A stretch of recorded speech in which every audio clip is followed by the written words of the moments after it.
আসসালামু আলাইকুম। এইচএসসি পরীক্ষা 2024-এর উত্তীর্ণ সকল শিক্ষার্থীদের শুভেচ্ছা এবং অভিনন্দন।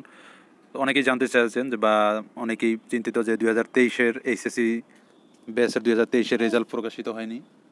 তো 23-এর যে রেজাল্টটি প্রকাশিত হয়নি, 23-এর রেজাল্টটি প্রকাশিত হবে আপনার, অর্থাৎ 23 ব্যাচের যে শিক্ষার্থীরা রয়েছেন তারা এইচএসসি দ্বিতীয় বর্ষে রেজিস্ট্রেশন করবেন এবং দ্বিতীয় বর্ষের যে পরীক্ষায় অংশগ্রহণ করবেন সেই পরীক্ষার ফলাফল অনুযায়ী আপনাকে প্রথম বর্ষের ফলাফল দেওয়া হবে। অর্থাৎ আপনারা যদি দ্বিতীয় বর্ষের পরীক্ষাগুলোতে ভালো রেজাল্ট করেন এবং ভালো ফলাফল করেন তাহলে সেক্ষেত্রে সেই ফলাফলের উপর ভিত্তি করে আপনাদেরকে প্রথম বর্ষের রেজাল্ট দেওয়া হবে।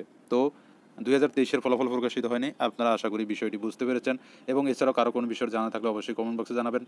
তো এখন এক নজরে দেখে নিব এইচএসসি পরীক্ষা 2024-এর ফলাফলের পরিসংখ্যান। মোট পরীক্ষার্থী, নিবন্ধিত পরীক্ষার্থীর সংখ্যা 32,765 জন, 754 জন।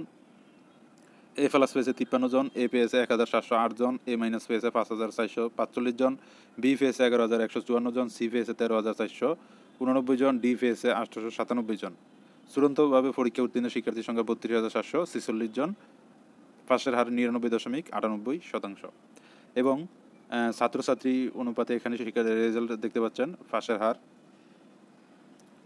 তারপরে এখানে বোর্ড আঞ্চলিক কেন্দ্র অনুযায়ী কোন আঞ্চলিক কেন্দ্রে কতজন শিক্ষার্থী পরীক্ষা অংশগ্রহণ করেছেন এবং পাস করেছেন কতজন সেই পরিসংখ্যাটি দেখতে পাচ্ছেন। তো আশা করি 2023 ব্যাচের শিক্ষার্থীরা আপনারা আপনাদের প্রশ্ন উত্তরটি জানতে পেরেছেন যে কেন রেজাল্ট দেওয়া হয়নি। তো আপনারা দ্বিতীয় বর্ষের পরীক্ষা অবশ্যই ভালো ফলাফল করবেন, তাহলে আপনার প্রথম বর্ষের রেজাল্টটিও ভালো হবে। সবার সাফল্য কামনা করছি। আল্লাহ হাফেজ।